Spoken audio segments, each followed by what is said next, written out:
وكان ساكن في منطقة ريفية. كان قريب جدا من نهر النيل، بس كان بيحب السهر جدا مع أصحابه اللي في سنه.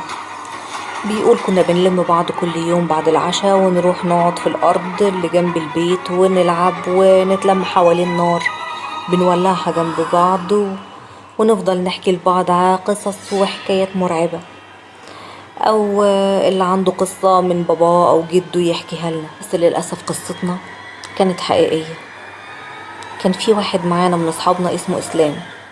كنا قاعدين مع بعض نحكي القصص، وكل واحد فينا يقول عن القصة اللي عنده المرعبة، وكل واحد فينا كان بيزيد عن التاني من عنده قصة مرعبة أكتر من التاني.